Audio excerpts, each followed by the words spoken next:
व्यासं ततो जयमुदीरये।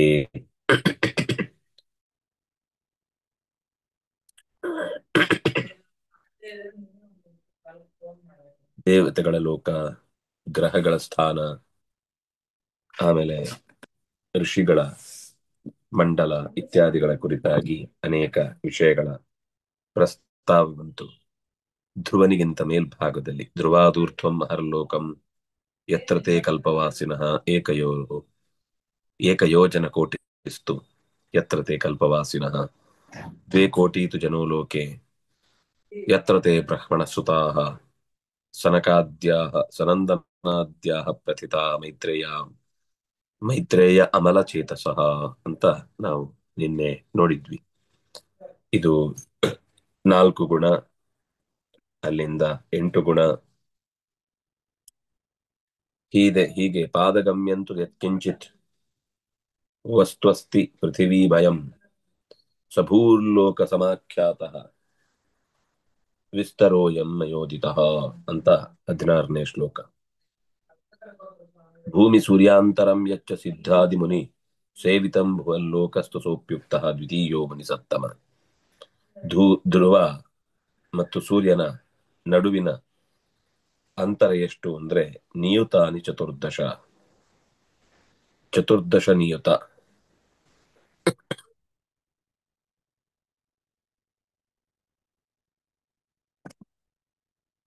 ಸುಮಾರು 1 ಕೋಟಿ. 14 ಅಯುತ, ಪ್ರಯುತ, ನಿಯುತ. 10,000 ಲಕ್ಷ, 10 ಲಕ್ಷ. 10 ಲಕ್ಷ ಅಂದ್ರೆ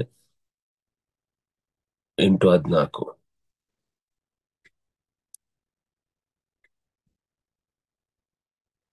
ಅಷ್ಟು ದೂರ ಭೂಮಿಗೂ ಧ್ರುವನಿಗೂ ಸಂಬಂಧ ಕಾಣದಷ್ಟು ದೂರದ್ದು ಅಂತ ಹೇಳಿದ್ರು.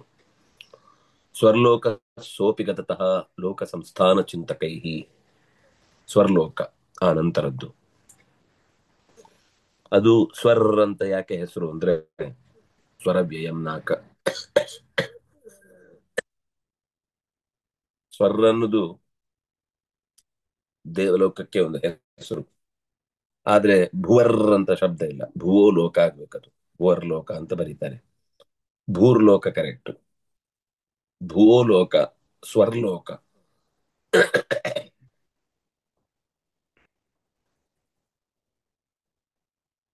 ಲೋಕ ಸಂಸ್ಥಾನ ಚಿಂತಕೈ.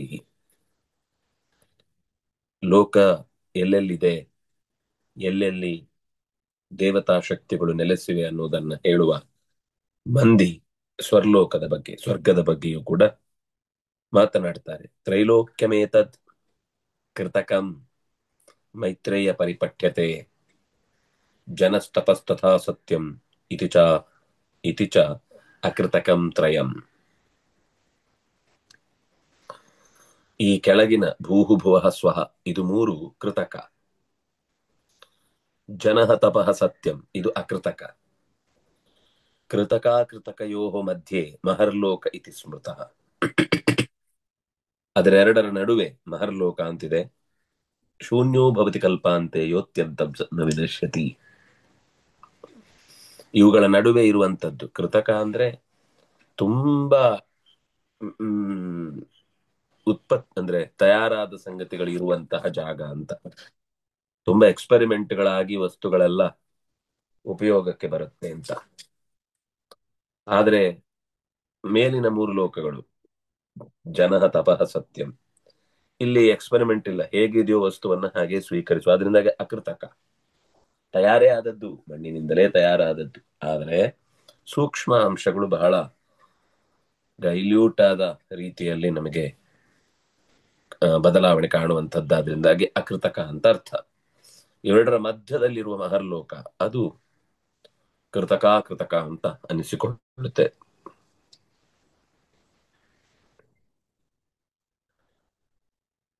ಕಲ್ಪದ ಕೊನೆಯಲ್ಲಿ ಎಲ್ಲವೂ ಶೂನ್ಯವಾಗುತ್ತೆ, ಯಾವುದೂ ಉಳಿಯಲ್ಲ ಇದರಲ್ಲಿ. ಅಂದ್ರೆ ಮಹರ್ಲೋಕ ಪೂರ್ತಿ ನಷ್ಟ ಆಗಿ ಹೋಗುತ್ತೆ. ಹೇ ಮೈತ್ರೇಯ ಮತ್ತೆ ಹೇಳ್ತಾರೆ, ಸಪ್ ಏತೆ ಸಪ್ತಮಯಾ ಲೋಕಾ ಮೈತ್ರೇಯ ಕಥಿತಾಸ್ತವ ಪಾತಾಲಾನಿ ಚ ಸಪ್ತೈವ ಬ್ರಹ್ಮಾಂಡಸ್ಯೈಷ ವಿಸ್ತರಃ ಭೂಹು ಭುವಃ ಸ್ವಃ ಮಹಾಜನಃ ತಪಃ ಸತ್ಯಂ ಅಂತ 7 ಲೋಕಗಳ ಬಗ್ಗೆ ನಾನು ಈಗಾಗಲೇ ನಿನಗೆ ವಿಷಯಗಳನ್ನು ತಿಳಿಸಿದ್ದೇನೆ. ಪಾತಾಳದ 7 ಲೋಕಗಳ ಕುರಿತಾಗಿಯೂ ಬ್ರಹ್ಮಾಂಡದ ಎಷ್ಟು ಮುಖ್ಯ ಭಾಗ ಅನ್ನೋದನ್ನು ವಿಸ್ತಾರವಾಗಿ ತಿಳಿಸಿದ್ದಾರೆ. ಏತದಂಡಕಟಾಹೇನ ತೆರ್ಯಚ್ಚೋರ್ಧ್ವತ ಚೋರ್ಧ್ವಮಧಸ್ತಥಾ ಕಪಿತ್ತಸ್ಯ ಚ ಕಪಿತ್ತಸ್ಯ ಯಥಾ ಬೀಜಂ ಸರ್ವತೋ ವೈ ಸಮಾವೃತಂ.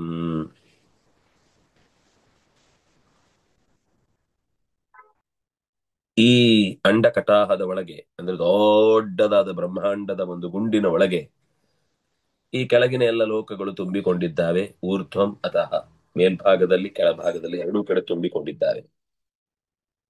ಕಪಿತ್ತದ ಬೀಜ ಹೇಗೋ ಹಾಗೆ ಈ ಬ್ರಹ್ಮಾಂಡದ ಬೀಜವಾಗಿ ಭೂಮಿಯಿಂದ ಅವನವನ ಸಾಧನೆಗೆ ತಕ್ಕಂತೆ ಮೇಲಿನ ಲೋಕಕ್ಕೆ ಹೋಗುವುದಿರುತ್ತೆ. ಅದು ಕಪಿತ್ತ ಒಳಗೆ ತುಂಬಿರುತ್ತೆ. ಆನೆ ಅದನ್ನು ತಿನ್ನತ್ತೆ. ಒಳಗಿನ ಅದನ್ನೇನು ಪುಡಿ ಮಾಡುವುದಿಲ್ಲ. ಕಾಯಿ ಒಳಗೆ ಹೋದ ಹಾಗೆ ಹೋಗುತ್ತೆ, ಹಾಗೆ ಹೊರಗೆ ಬರುತ್ತೆ. ನೀವು ಆ ಲದ್ದಿಯಲ್ಲಿ ಬಿದ್ದ ಕಪಿತ್ತವನ್ನ ತೆಗೆದು ನೋಡಿದ್ರೆ ಒಳಗೆ ಹಾಕುವಾಗ ತುಂಬಿಕೊಂಡಿದ್ದ ಆ ಹಣ್ಣು ಹೊರಗೆ ಬರುವಾಗ ಗೆರಟೆ ಮಾತ್ರ, ಅಂದ್ರೆ ಅದರ ಹೊರಗಿನ ತೊಗಟೆ ಮಾತ್ರ ಇರುತ್ತೆ.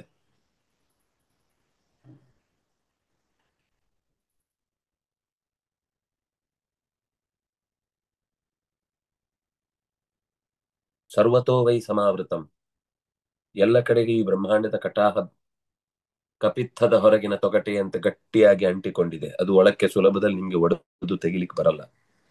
ದಶೋತ್ತರೇಣ ಪಯಸ ಮೈತ್ರೇಯಾಂಡಂಚ ತದ್ವೃತಂ. ಈ ಹೊರಗಿನ ಕಟಾಹದ ಭಾಗದಲ್ಲಿ ಅಂದ್ರೆ ಕಟಾಹದಿಂದ ಹೊರಭಾಗದಲ್ಲಿ 10 ಪಟ್ಟು, ಈ ಭೂಮಿ ಈಗ ಇಲ್ಲಿಂದ ಅಂತರ ಎಷ್ಟಿದೆಯೋ ಅದರ 10 ಪಟ್ಟು ನೀರು ತುಂಬಿದೆ. ಸರ್ವೇ ಅಂಬು ಪರಿಧಾನೋಸೌ ಸರ್ವೋಂಬು ಪರಿಧಾನೋಸೌ ವಕ್ನಿನ ವೇಷ್ಟಿತೋ ಬಹಿ. ಅದರ ಹೊರಭಾಗದಲ್ಲಿ ಪೂರ್ತಿ ಬೆಂಕಿ ತುಂಬಿದೆ. ವಕ್ನಿಶ್ಚ ವಾಯುನಾ ವಾಯು ಮೈತ್ರೇಯ ನಭಸಾವೃತಃ ಭೂತಾದಿನ ನಭಸ್ಸೋಪಿ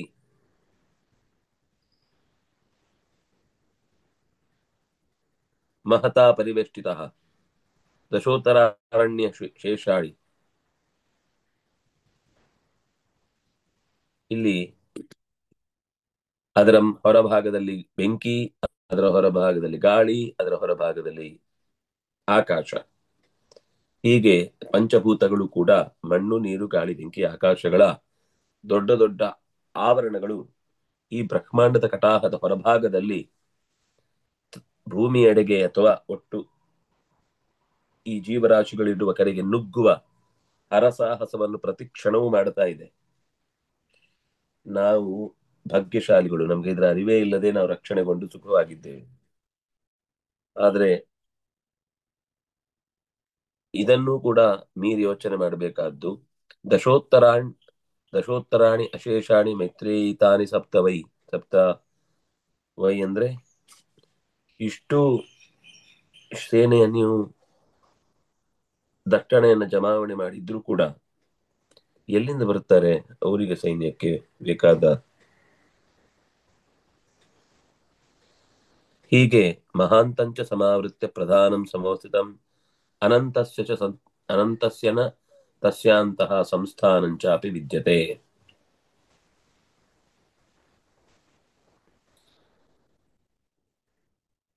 ಒಂದೊಂದು ಕೂಡ 10 ಪಟ್ಟು ಹೆಚ್ಚುತ್ತಾ ಹೋಗಿ ಮಹತ್ತತ್ವ, ಅವ್ಯಕ್ತ ತತ್ವಗಳಿಂದ ಕೊನೆಯಿಲ್ಲದ ಈ ಬ್ರಹ್ಮಾಂಡದ ಹೊರಭಾಗವನ್ನು ಆವರಿಸಿಕೊಂಡಿದೆ.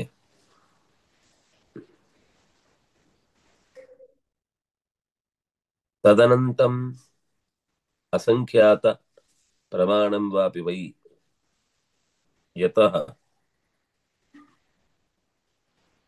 ಹೇತುಭೂತಮಶೇಷಸ್ಯ ಪ್ರಕೃತಿಸ್ಸಾ ಪರಾಮುನೆ. ಕೊನೆಯಿಲ್ಲದ ಅಸಂಖ್ಯಾತವಾದ ಪ್ರಮಾಣದಲ್ಲಿ ತುಂಬಿಕೊಂಡಿರುವಂತಹ ಈ ಬ್ರಹ್ಮಾಂಡದ ಹೊರಭಾಗದ ಆವರಣಗಳು ಹೇಗೆ ನಿಂತಿದೆ ಅಂದ್ರೆ ಅದು ಪ್ರಕೃತಿಯ ಆಸರೆಯಿಂದ ನಿಂತಿದೆ. ಅವಳಿಗೆ ಮೀರಿ ಪ್ರಕೃತಿಯನ್ನು ನಿಯಂತ್ರಿಸುವ ಮತ್ತೊಂದು ಶಕ್ತಿ ಇಲ್ಲ. ಭಗವಂತ ಯಾವುದನ್ನು ಅಭಿಮಾನದಿಂದ ರಕ್ಷಿಸುವುದಲ್ಲ. ಅವನು ಸಮಸ್ಯೆ ಬಂದಿದೆ ಅಂದ್ರೆ ಅದಕ್ಕೆ ತಾನೇ ಪರಿಹಾರವನ್ನ ತಿಳಿದು ಸೂಚಿಸುವಂತಹ ಶಕ್ತಿಮಂತನಾಗಿ ಲೋಕಕ್ಕೆ ಉಪಕಾರಕನಾಗಿದ್ದಾನೆ. ಅಂಡಾನಾಂತು ಸಹಸ್ರಾಣಾಂ ಸಹಸ್ರಾಣ್ಯಯುತಾನಿ ಚ ಈದೃಶಾನಂ ತಥಾ ತತ್ರ ಕೋಟಿ ಕೋಟಿ ಶತಾನಿ ಚ.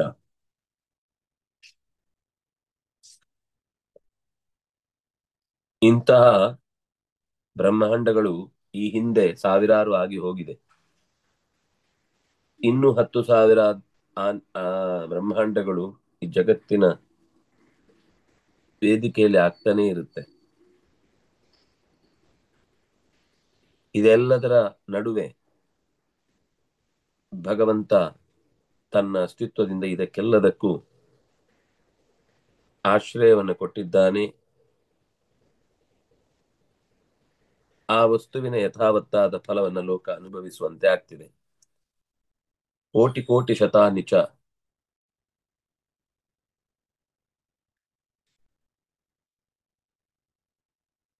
ದಾರುಣಿ ಅಗ್ನಿರ್ ಯಥಾ ತೈಲಂ ತಿಲೇ ತದ್ವದು ಪುಮಾನಪಿ ಪ್ರಧಾನೇವ ಸಿತೋ ವ್ಯಾಪಿ ಚೇತನಾತ್ಮಾತ್ಮ ವೇದನಃ.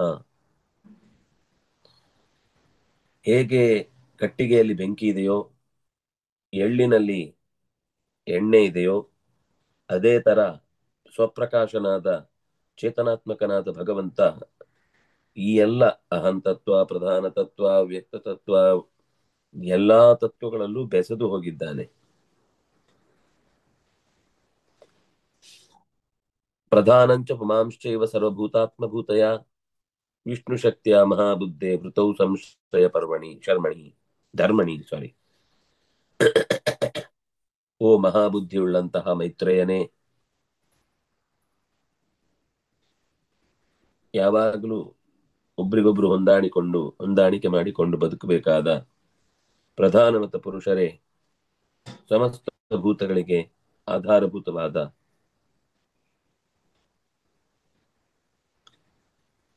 ಅಲ್ಲಿಗೆ ವಿಷ್ಣು ಶಕ್ತಿಯ ವೃತವು ಪರಮಾತ್ಮನ ಶಕ್ತಿಯಿಂದಲೇನೆ ಈ ಪ್ರಧಾನ ಮತ್ತು ಚತುರ್ಮುಖ ಅಂದ್ರೆ ಲಕ್ಷ್ಮಿ ಮತ್ತು ಚತುರ್ಮುಖ ಇವರಿಬ್ರು ಕೂಡ ಪ್ರಧಾನ ಮತ್ತು ಪುರುಷ ಅನ್ನೋ ಶಬ್ದದಿಂದ ಪ್ರತಿಪಾದ್ಯರಾಗ್ತಾ ಹೋಗ್ತಾರೆ.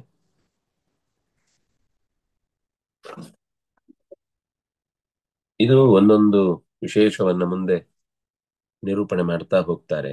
30ನೇ ಶ್ಲೋಕ. ತಯೋ ಸೈವ ಪೃಥಕ್ ಭಾವ ಕಾರಣಂ ಸಂಶ್ರಯಸ್ಯ ಚ ಕ್ಷೋಭ ಕಾರಣ ಭೂತಾ ಚ ಸ್ವರ್ಗಕಾಲೇ ಮಹಾಮತೆ. ಮತಿವಂತನಾದ ಓ ಪರಾಶರನೇ, ಇಲ್ಲಿ